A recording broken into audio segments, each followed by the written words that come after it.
안녕하세요. 정매달동입니다. 혹시 여러분들 이런 적 없으신가요? 문의는 계속해서 들어와요. 근데 연결이 안 돼요. 상담을 할 때는 너무 좋아요. 맞아요. 이렇게 얘기를 했는데 실제로 저한테 오는 게 없는 그런 경험들 해본 적 있으시죠? 너무 좋다라고 해서 제가 다음에 카톡을 보내면 카톡은 일십을 하고 견적서를 보내서 어떠세요? 라고 하면 예, 아직까지 결정을 못했어요. 생각을 좀 해볼게요. 이런 경험들 있으시죠? 그죠? 근데 사실은요, 문의는 오는데 계약으로 연결이 안 되는 게 이게 특정 업종만의 이야기가 아니죠. 영업사원이든 프리랜서든 강사든 나만의 서비스를 파는 1인 기업이든 심지어 회사 안에서 기획서를 결제받아야 하는 직장인이든 내가 원하는 걸 상대에게 최종적으로 선택하게 만드는 순간을 가진 사람이라면 다 겪는 문제거든요. 제가 얼마 전에 그 협상 강의를 다녀왔어요. 근데 뭐 협상이라고 하면 뭔가 되게 고급져 보이잖아요. 근데 사실은요, 협상이라는 게 별게 아니에요. 계약서에 도장을 빵 찍어 오는 일이거든요. 쉽게 말하면 주문을 받아오는 일이죠.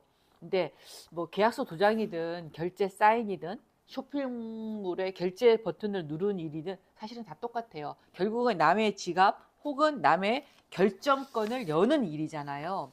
그런데 우리는 왜 유독 이 마지막 단계에서 놓치는 걸까요? 상담까지는 잘 하는데 왜 도장 찍기 직전에서 다들 주저주저 할까요?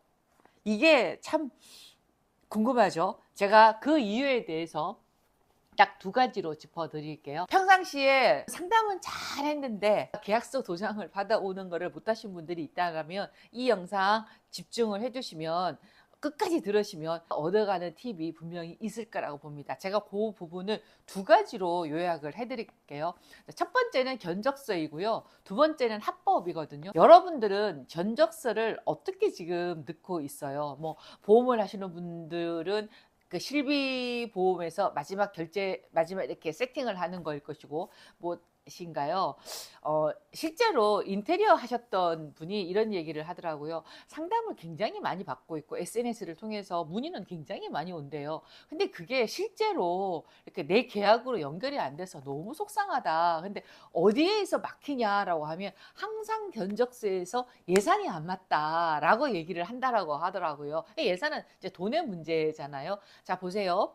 견적서를 여러분들이 더하기를 하는 견적서인지 빼기를 하는 견적서인지 여러분들이 한번 돌아다 보실 필요가 있어요. 이게 무슨 말이냐면 바로 이 얘기예요. 처음에 이제 견적서를 뭐 한 1,000만 원짜리를 이제 만들어 갔거든요. 그 고객이 이렇게 얘기하는 거예요. 나 요즘 돈이 없어서 그냥 한 500 정도면 딱 좋겠는데요 라고 얘기를 했어요. 그러니까 그게 어떤 상품이든 예를 들어서 제가 말씀을 드리는 거예요. 나는 1,000만 원짜리를 만들어 갔는데 이제 그쪽에서 나는 예산이 500밖에 없어서 500으로 했으면 좋겠어요 라고 하면 그때부터 그 견적서에서 이제 막 빼기를 하는 거예요. 지금 뭐 이 부분을 빼면 800이 되고요. 막 이 평상시에 천연 소재로 하고 싶었는데 이게 좀 예산이 그거 하시다라면 인조로 하면 이거는 또 한 또 100이 빠져서 600이 되고요. 뭐 이거 빼면 500이 돼요. 그래서 500 맞췄습니다. 이렇게 얘기를 하거든요. 그러면 고객 입장에서는 본인이 상상한 부분이 있을 거 아니에요. 뭐 이렇게 천연으로 하고 싶었던 어떤 상상, 평상시에 어떤 가치관 이런 것들이 있을 거 아니에요. 그런 상태에서 자꾸 빼라고 그러면 내가 이거를 지금 결제를 해도 되고 선택을 해도 되는지 얼마나 불안하겠어요. 내가 조금 더 생각을 했다가 아니면 돈을 조금 더 모았다가 제대로 해야 되는 게 아닌가? 뭔가를 자꾸 빼니까 이거 뭔가 허술한 느낌이 드는데? 라는 생각을 하게 되는 거죠. 보험도 마찬가지예요. 실비보험을 세팅을 해갖고 갔는데 보험료가 예를 들어서 내가 한 30만 원짜리를 만들어서 갔어요. 근데 고객이 그렇게 얘기를 하는 거예요. 내가 뭐 애들 학원비도 내야 되고 또 뭐 이게 물가도 오르고 있어서 소소하게 들어가는 돈이 너무 많아서 야, 이거 한 달에 30만 원은 좀 부담이 될 것 같아요. 라고 얘기를 하면 우리는 어때요? 바로 이제 그걸 이제 딱 따라가서 이렇게 얘기하죠. 그렇죠. 그러면 전체 세팅에서요. 뭐 운전은 자주 안 하니까 운전자 보험은 이쪽 부분은 빼고요. 그리고 뭐 암도 사실은 특정 암보다는 기본적으로 하는 그런 암이 더 나으니까 요거만 선택을 하시고 요거를 빼면 보험료가 한 30에서 한 20만 원 되고요. 아, 20도 많은데 이러면 또 어때요? 아, 그럼 이 부분을 또 빼시면, 이 부분 특약을 빼시면 한 10만 원으로 세팅이 가능하다. 이렇게 딱 얘기를 하면 고객은 아, 이거 뭐 자꾸 빼면은 정말로 내가 위급한 상황에서 혜택을 받으려고 했을 때 아무것도 안 되는 게 아니야? 그렇다면 내가 이거를 왜 드는 거야? 아니야, 이거 내가 조금 더 한 번 더 고민을 해봐야 될 것 같아. 이렇게 한단 말이야. 그러면 어때요? 30만 원에서 10만 원으로 낮춰줬는데도 불구하고 고객은 안 해요. 인테리어도 마찬가지예요. 1000만 원짜리 견적서를 가져가서 500으로 빼줬는데 고객은 아, 한 번 더 생각을 해본다라고 하죠. 우리 입장에서는 얼마나 답답합니까? 금액이 좀 더 저렴했으면 좋겠다라고 해서 금액을 낮춰줬는데 안 한대요. 너무 속상하잖아요. 자, 그러면 그 자동차 딜러분들 한번 볼까요? 그분들은 어떻게 견적서를 하나요? 처음 현대나 기아나 물론 뭐 그 외국차도 마찬가지고 기본으로 세팅되어 있는 게 있습니다. 기본 뭐 예를 들어서 뭐를 할까요? 그냥 가장 많이 그 타는 소나타, 뭐 그랜저, 현대차로 해볼게요. 소나타를 사는데 전체적인 이 껍데기가 차에 기본 세팅되어 있는 게 2천입니다. 요게 2천이에요. 2천짜리예요. 그런데 아, 후방 카메라 있어야 내가 어때요? 주차를 할 때 그걸 잘 볼 수가 있겠죠? 그게 추가가 돼요. 아, 이것만 있으면 안 되고 핸드폰으로 내비 보기가 너무 불편하던데 내 이 차에 크게, 요즘은 크게 이렇게 길게 나가잖아요. 가로로 크게 들어가는 게 있어야 운전하기가 좀 더 편할 것 같은데 그것도 넣었어요. 또 추가가 되죠. 이제 그렇게 했는데 아, 시트를 뭐 가지고 하실 건가요? 아니면 뭐 인조로 하실 건가요? 야, 그래도 사람 몸에 닿는 건데 그래도 인조보다는 좀 가죽이 더 낫지 않을까요? 또 추가를 해요. 또 뭐 그러다 아, 썬루프가 있어야 되나? 아, 그래도 썬루프가 있으면 아무래도 그 루프 자체 그 태양만 그 하는 게 아니라 비 올 때 문을 조금 열어놨을 때 좀 덜 답답하기 때문에 선택을 해야 돼요. 그러면 고객은 어때요? 2천을 해야지라고 생각을 했던 이 차가 옵션이 플러스 되면서 3천이 되고 4천이 되고 5천이 되는 경우가 많잖아요. 그럼 고객들은 뭐라 그래요? 아, 나 처음에는 한 2천 하려고 그랬는데 아, 딜러가 와서 설명을 하다 보니 뺄 수가 없는 거야. 그래서 어쩔 수 없이 그렇게 하게 됐어라고 합니다. 자, 어떤 차이점이 있을까요? 이 견적이요. 첫 번째는 우리가 뺐어요. 우리가. 우리 셀러가 뺀 거예요. 계속해서 뺐으니 고객은 불안해질 수밖에 없고요. 두 번째, 차는 어때요? 내가 예산이 좀 힘들지만 어떻게 했어요? 스스로 필요에 의해서 계속 플러스 추가를 했어요. 그러면 어떻게 되겠어요? 거절이 없죠. 물론 그 후속적으로 이 뭐 견적서 보고 남편이랑 상의를 해봐야 돼요. 아내랑 상의를 해봐야 돼요. 그런 부분이 있지만 제가 얘기를 하는 것은 견적서 자체에 두고 얘기를 하는 거예요.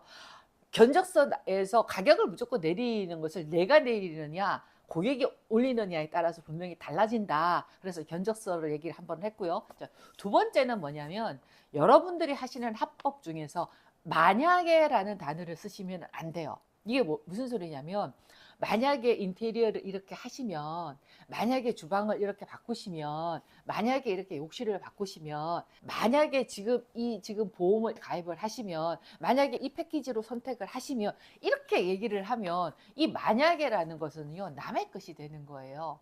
아, 내가 남의 것, 내 것도 아니고 당장 내가 구매할 것도 아닌데 내가 굳이 이것을 쳐다보면서 고민을 해야 되나? 아, 그렇지. 바로 어때요? 현실로 딱 돌아와서 나는 아직 내가 이거를 살 수 있는 형편이 안 되는 거야. 그러니까 이 만약에라는 단어를 이 말씀하시는 분들이 계속해서 쓰게 되면 안 돼요. 이게 결정이 안 돼요. 백화점 가서 우리가 정장을 하나 사러 백화점을 가더라도 그 백화점에 샵마스터라고 하죠. 그 샵마들은 이렇게 얘기를 해요. 아, 이거 입고 이렇게 딱 카라 이렇게 딱 세워서 그 다음에 모임 있다 그러셨죠. 모임장에 딱 가보면 어떻게 될까요? 야, 너 진짜 오늘 센스 있게 옷을 잘 골라 입었다 라고 얘기를 듣게 되거든요. 이 단어 안에 만약에라는 단어가 있나요? 없잖아요.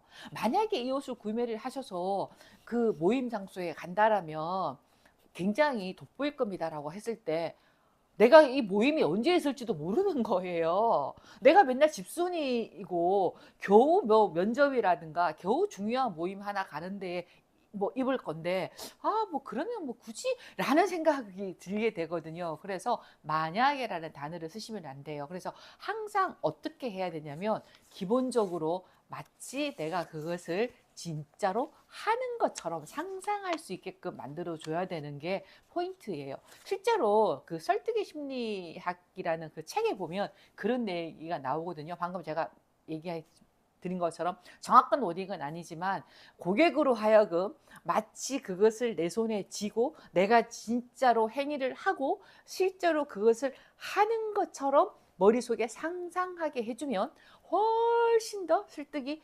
빨라진다라는 설득의 심리학 한 부분에 그 내용들이 있거든요. 이제 그게 굉장히 중요하다입니다. 자, 여러분들이 상담을 잘하고 또 컨텐츠를 잘 만들고 온라인으로 문의도 오고 메일로 문의도 오고 전화로 문의도 오는데 나는 마지막 클로징에서 늘 약해서 계약서에 도장을 빵 못 찍고 오시는 분이 계시다라면 방금 제가 말씀을 드렸던 견적서를 어떻게 내고 있는지 한번 봐야 되고요. 내가 말하는 합법에 끊임없이 상상하게끔 하지 않고 만약에라는 단어를 써서 그들로 하여금 방어 기제가 만들어지게 하는지를 한 번 더 돌아보셔야 되고요. 마지막 세 번째는 이제 추가로 제가 말씀을 드리는 게 뭐냐면 세 번째는 두 가지가 중요하고 세 번째는 모든 것들이 패키징이 되어 있어야 됩니다.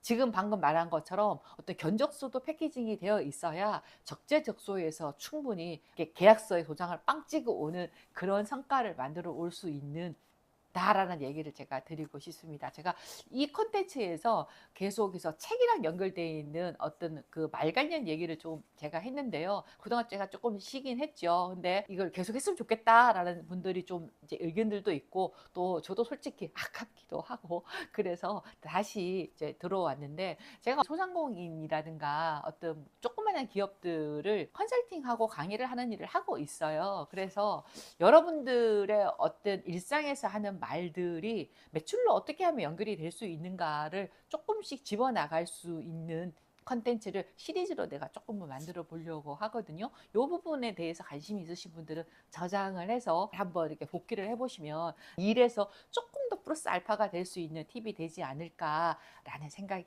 듭니다. 오늘은 여기까지입니다. 지금까지 동메달 톡이었습니다.